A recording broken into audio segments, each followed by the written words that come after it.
우리에게 주신 말씀 민수기 14장 11절과 12절입니다. 구약성경 218쪽이 되겠습니다.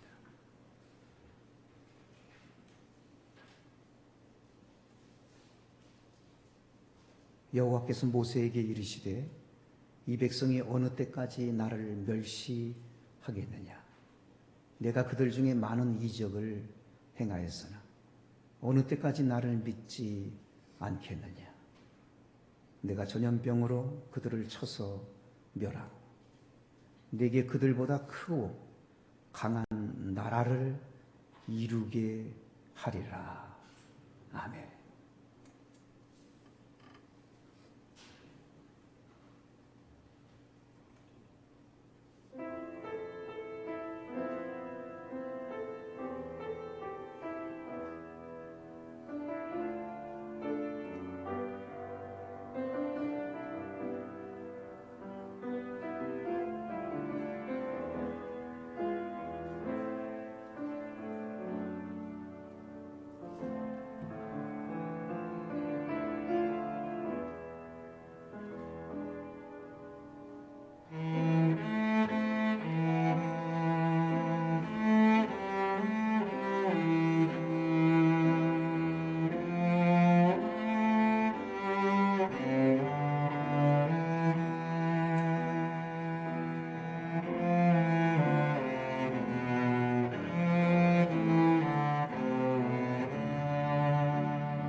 하나님 아버지 감사드립니다.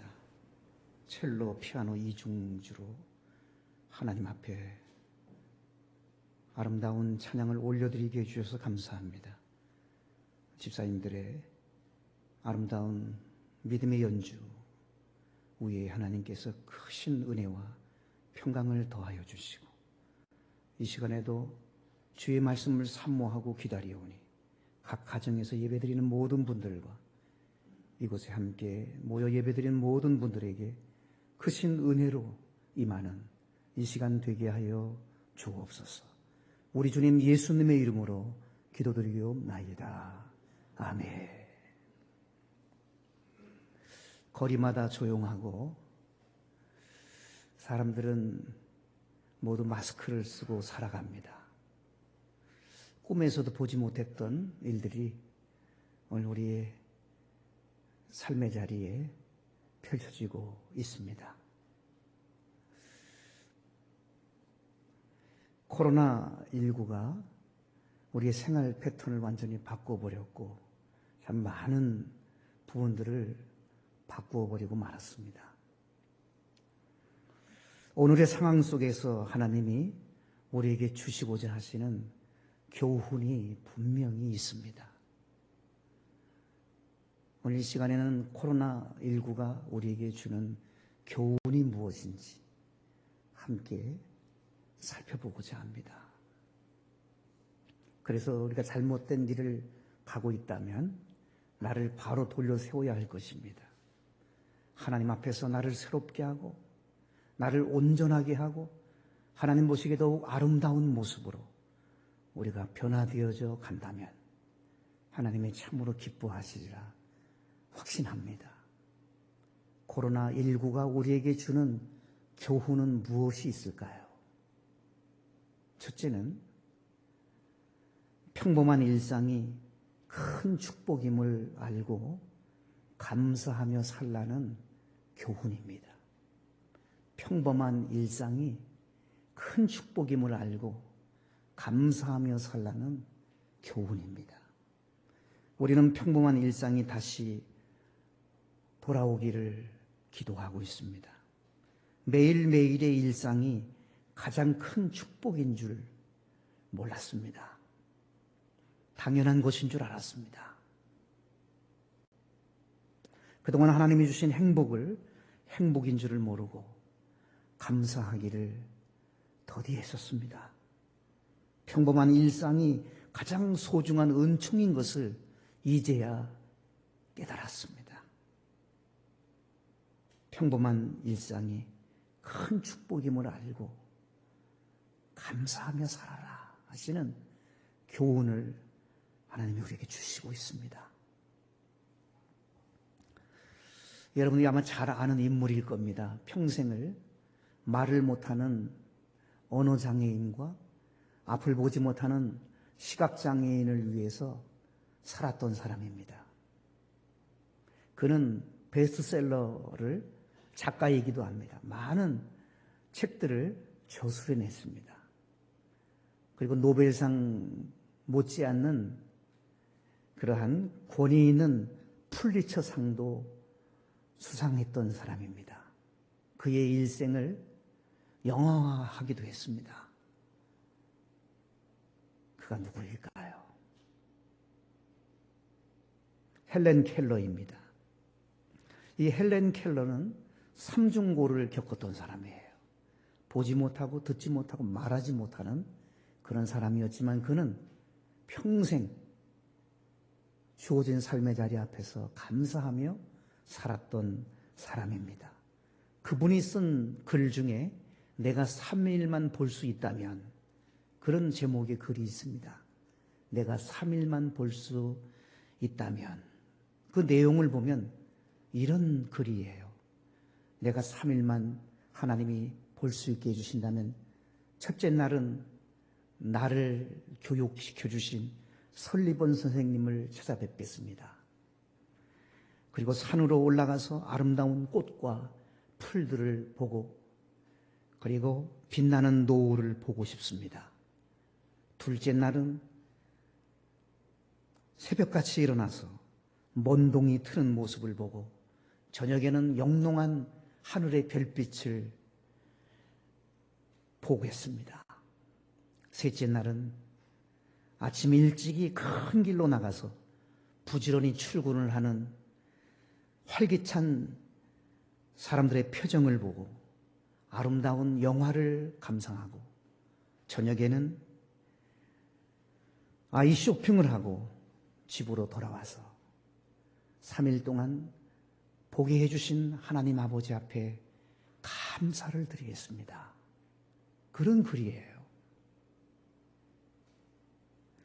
여러분, 이 헬렌 켈러의 소원은 우리 일상 중에 우리가 얼마든지 행할 수 있는 그러한 소원들입니다.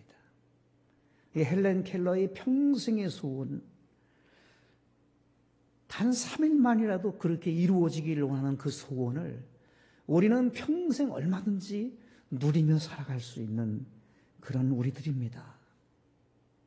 그럼에도 불구하고 오늘 우리들은 어떠합니까? 평범한 일상이 큰 축복임을 알지 못하고 감사하지 않고 원망하고 불평하는 인생을 살아간다면 참으로 안타까운 일이 아닐 수가 없습니다. 마틴 루터는 이런 말을 했어요. 마귀의 세계는 감사가 없다.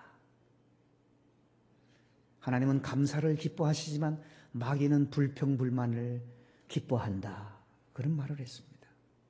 오늘 본문 11절 말씀에도 보면 하나님께서 왜 나를 멸시하느냐고 그렇게 말씀합니다. 여호와께서 모세에게 이르시되 이 백성이 어느 때까지 나를 멸시하겠느냐.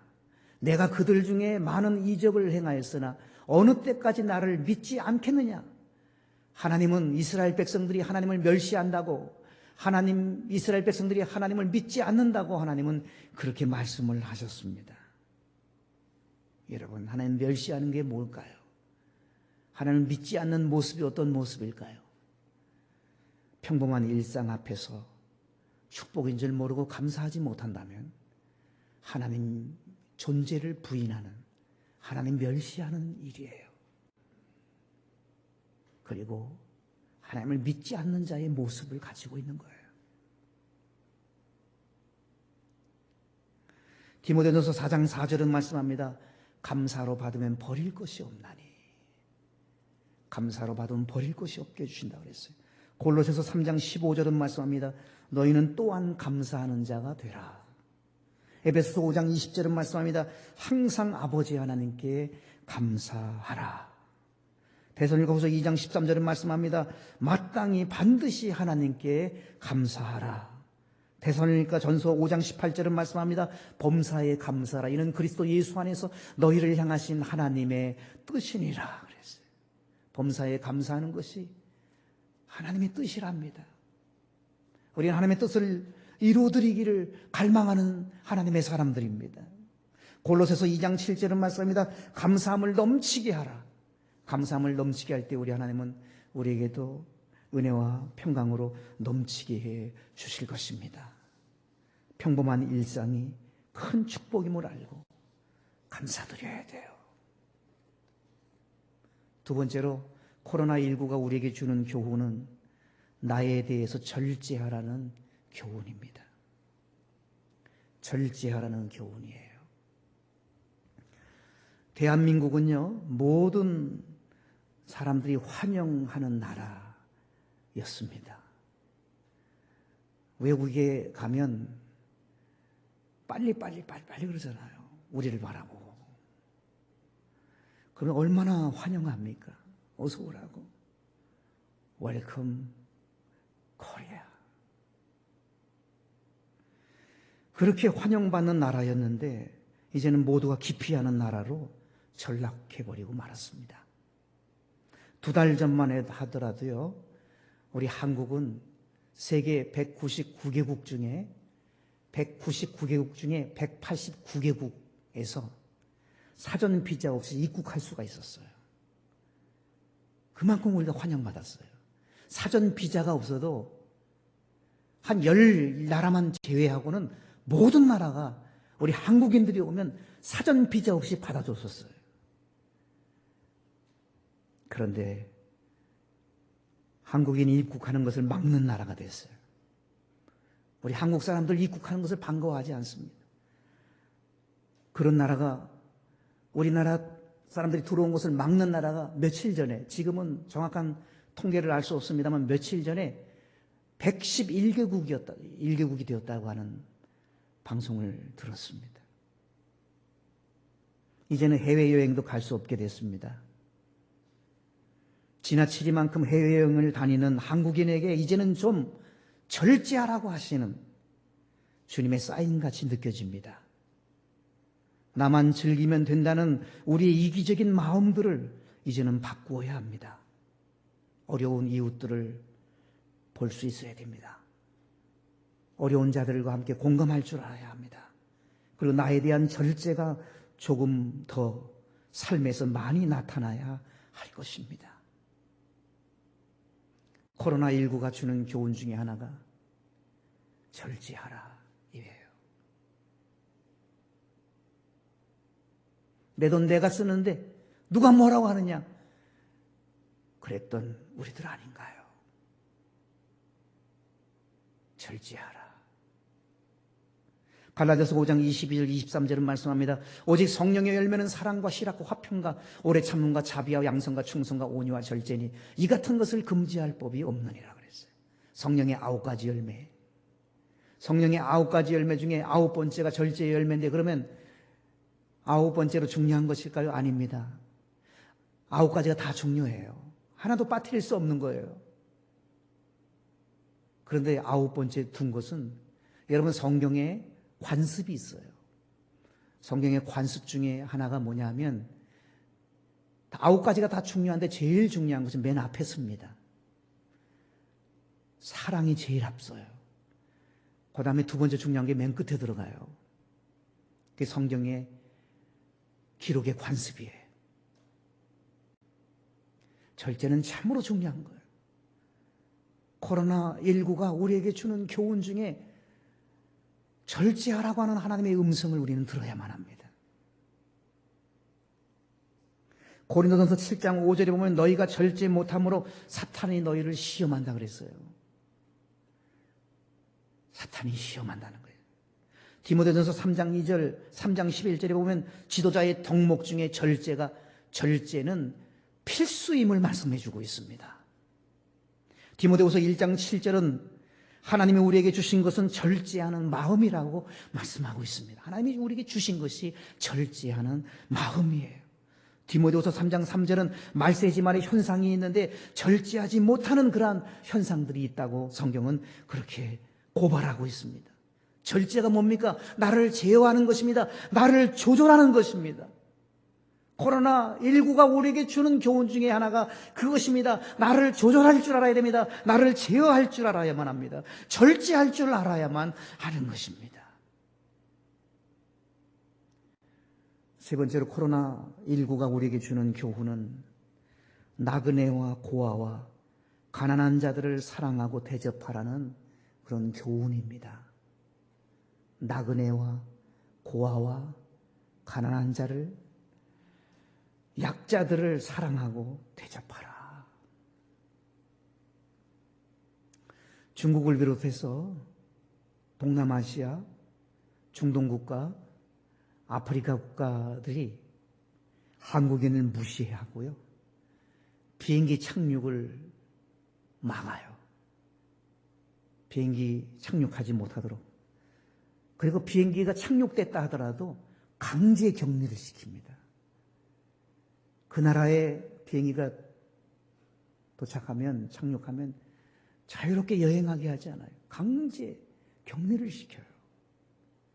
대한민국 사람들은 모두가 다 코로나19에 감염된 사람들처럼 그렇게 대하잖아요. 이것은 그동안 한국인들이 철저하게 가난한 나라 사람들을 무시해온 것에 대한 정확한 인과응보가 아닌가 그런 생각을 해봅니다.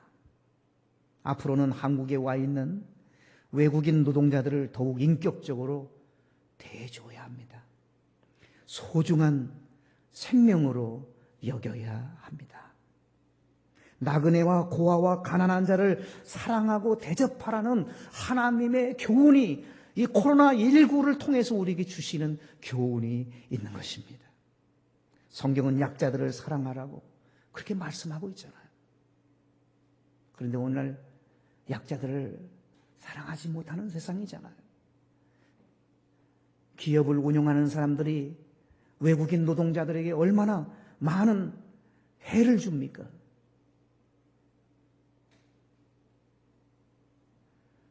뿌린 대로 거두는 것이 아닌가 싶습니다. 나그네와 고아와 가난한 자들, 약자들을 사랑하고 대접해 주라고 하는 교훈을 하나님은 우리에게 주시고 있어요. 누가복음 6장 31절에도 보면 황금률이 나오잖아요. 남에게 대접을 받고자 하는 대로 너희도 남을 대접하라 그랬어요. 우리가 한 대로 우리가 받는 것입니다. 로마서 12장 3절은 말씀합니다. 손 대접하기를 힘쓰라. 히브리서 13장 2절은 말씀합니다. 손님 대접하기를 잊지 말아라. 디모데전서 5장 10절은 말씀합니다. 나그네를 대접하라. 마태복음 10장 42절은 말씀합니다. 물 한 그릇도 상을 잃지 아니하리라. 물 한 그릇 대접한 것도 상을 잃지 않을 것이라고 우리 예수님이 직접 말씀하셨어요. 나그네와 고아와 가난한 자들, 약자들을 품어낼 수 있고 긍휼히 여기며 사랑으로 그들을 잘 대접하는 일이야말로 예수님의 정신이고 예수님의 삶이고 예수님의 인격이고 그리스도인이 마땅히 해야 할 일인 것입니다. 네 번째로 코로나19가 우리에게 주는 교훈은 마스크 교훈입니다. 마스크 없이는 우리가 지금 하루도 살 수 없습니다. 그런 세상이 됐습니다.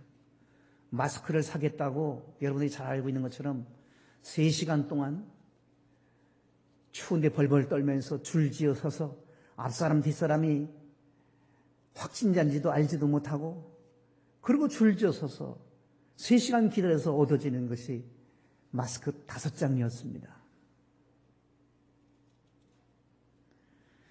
여러분 그동안 너무 많이 무책임한 말을 내뱉었고 거짓 뉴스를 아무렇지도 않게 퍼나르는 우리들에게 조금도 침묵하면서 살라고 하는 주님의 명령이 아닌가 생각해 봅니다.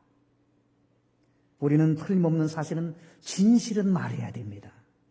그러나 사람 앞에서 할 수만 있으면 침묵해야 됩니다. 그리고 하나님 앞에서는 깊은 대화를 나눌 수 있어야 할 것입니다.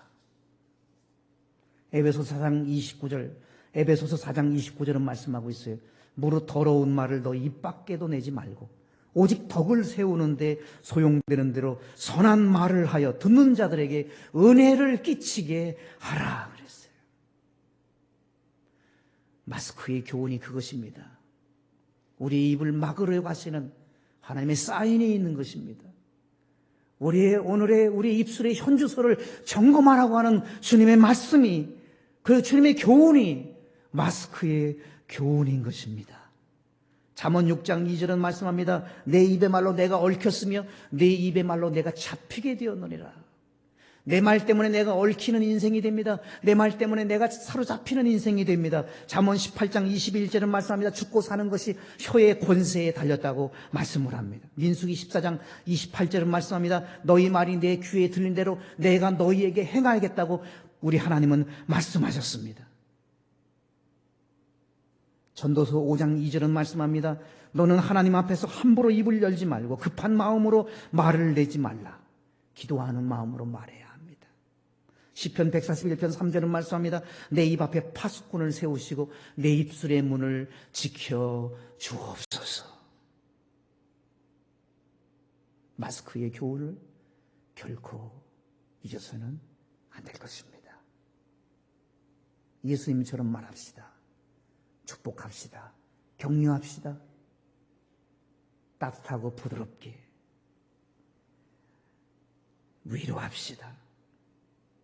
그것이 마스크가 우리에게 주는 교훈입니다. 코로나19가 우리에게 주는 교훈이에요. 마지막 5번째입니다. 코로나19가 우리에게 주는 교훈 중에 아마 어쩌면 제일 중요한 교훈이 아닌가 싶습니다. 우리의 관심과 우리의 자랑이 무엇이어야 하는지를 가르쳐줘요. 우리의 관심, 우리의 자랑이 무엇이어야 하는가? 참된 관심, 참된 자랑을 해야 하는 우리가 되어야 한다는 그런 교훈이에요. 여러분, 새벽에 성전에 계속 불을 끄고 있을 수가 없어서 기도의 불을 지펴보고자 새벽마다 사모하고 함께 나와서 둘이서 예배를 드리고 있습니다. 텅 빈 예배당에서 느끼는 것이 하루아침에 교인들이 다 사라질 수도 있겠구나. 그런 위기감이 들더라고요. 저만 느끼는 건지 모르겠습니다만 우리의 관심이요 교인 수에만 있어서는 안 되겠구나. 우리의 관심이 우리의 자랑이 교회 크기에만 있어서는 안 되겠구나. 절대 안 되겠구나. 언제 하나님이 교인들을 다 세상으로 흩으실지 모르겠구나. 교인 수에, 교인 크기에, 교회 크기가 전부가 아니구나. 우리의 기도가 교회의 양적인 성장만을 추구하면 안 되겠구나. 우리 교인들 한 사람 한 사람을 세상 속에서 변화된 그리스도인으로 살게 해야 되겠구나. 하나님이 흩으신다 할지라도 그들이 세상 속에서 참된 그리스도인으로서 삶을 살아가게 해야 되겠구나. 예수님의 제자로 키워야 되겠구나. 예수님의 제자로 세워내야 되겠구나. 오직 존귀하신 예수님만 자랑하는 하나님의 사람들로 키워놔야 되겠구나. 세상을 변화시킬 예수님의 사람을 키우고 예수님의 제자들 날마다 파송하는 교회, 하나님의 사람, 믿음의 사람을 키우고 세우고 양육하고 파송하는 것에 관심을 가져야 되겠구나. 아무리 많은 사람이 모여든다 할지라도 그들이 군중들이라면 아무 소용이 없잖아요. 성경에 군중들이 나오잖아요. 무리들이 성경에 나오잖아요. 예수님 앞에 모였던 무리들, 그 군중들이 순식간에 다 사라져버리고 마는 것처럼 우리 신봉교회 안에도 군중들처럼 무리들처럼 왔다가 다 사라져버리고 만다면 아무것도 없겠구나. 오합지졸이고 말겠구나 하는 생각을 해봤습니다. 출애굽기 4장 12절에 보면 이제 가라 내가 내 입과 함께 있어서 할 말을 가르치리라. 이제 가라 내가 내 입과 함께 있어서 할 말을 가르치리라. 그렇습니다. 우리는 예배드리고 세상으로 가야 됩니다. 주님과 함께 동행해야 됩니다. 할 말을 가르친다 그랬습니다. 내 입과 하나님이 함께 있겠다 그러셨습니다. 세상 속에서 주님이 쓰시는 사람으로 주님의 뜻을 이루어내는 사람으로 우리는 이제는 가야만 합니다. 세상으로 가야만 합니다. 마태복음 28장 19절 20절은 말씀합니다. 그러므로 너희는 가서 모든 민족으로 제자를 삼고 아버지와 아들과 성령 이름으로 세례를 주고 내가 너에게 분부한 모든 것을 가르쳐 지키게 하라. 볼지어다 내가 세상 끝날까지 항상 함께 있으리라. 그렇습니다. 우리는 가야 됩니다. 너희는 가서 모든 민족으로 제자를 삼아야만 합니다. 제자로서 또 제자를 낳아야 합니다.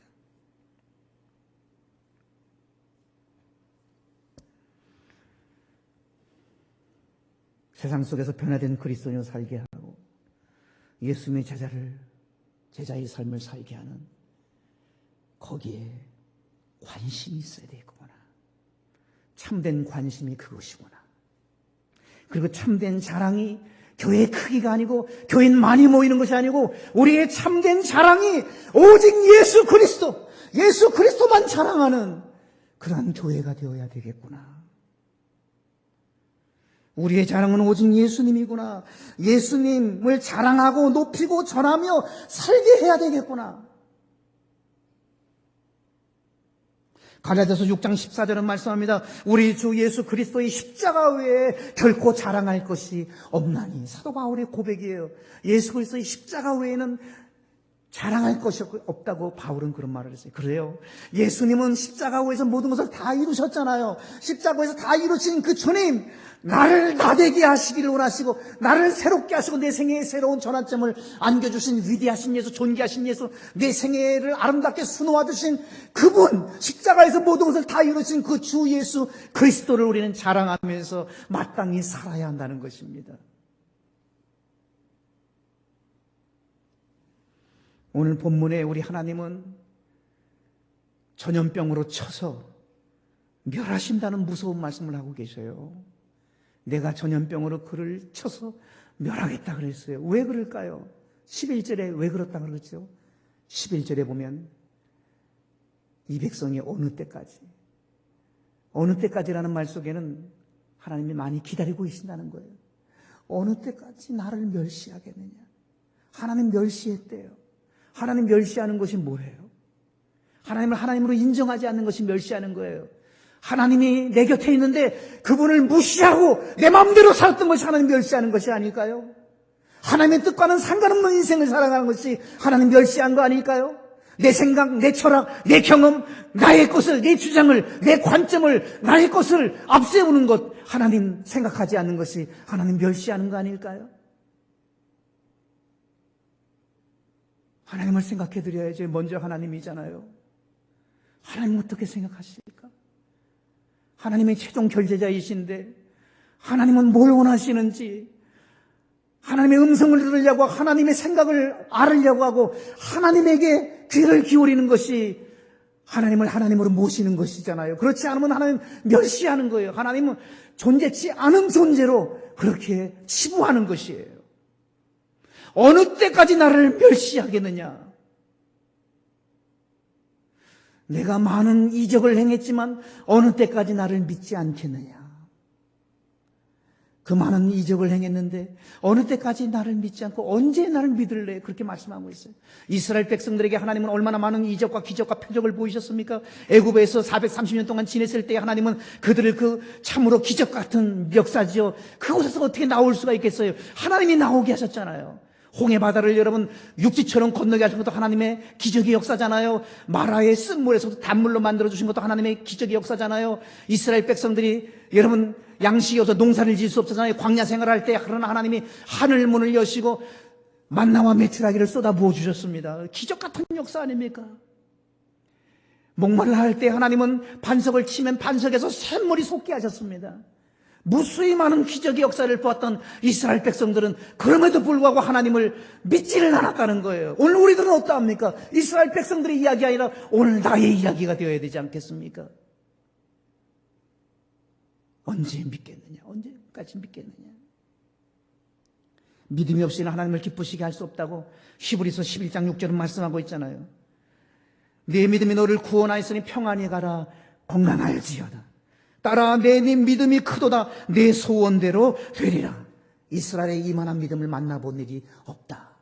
우리 하나님이 원하시는 것은 우리가 믿음이 있느냐 없느냐에 우리 주님은 큰 관심을 갖고 있다는 거예요. 언제 어느 때까지 믿겠느냐? 하나님을 경외하는 사람이 하나님을 멸시하지 않는 사람이지요. 하나님을 믿는 사람, 그런 사람과 하나님은 새 판을 짜겠다고 오늘 12절이 그렇게 말씀하고 있어요. 역사의 새 판을 믿음의 사람과 짜겠다. 역사의 새 판을 하나님을 경외하는 사람과 짜겠다고 그렇게 말씀하고 있어요. 하나님 멸시하지 않는 사람과 하나님을 믿는 사람과 새 시대를 열어가겠다고 크고 강한 나라를 이루게 하리라. 바로 믿음의 사람과 그 역사를 이루겠다고 말씀하고 있어요. 사랑하는 여러분, 하나님이 원하시는 것이 무엇인지 오늘 말씀을 통해서 우리는 분명히 살펴봤습니다. 하나님이 원하시는 것을 내 살에 새기고 내 뼈에 새기면서 하나님이 원하시는 대로 살아가는 남은 날의 생애가 되어야 할 것입니다. 하나님의 은혜가 여러분들 가운데 가득하시기를 주 예수님의 이름으로 축원합니다. 아멘. 하나님 아버지,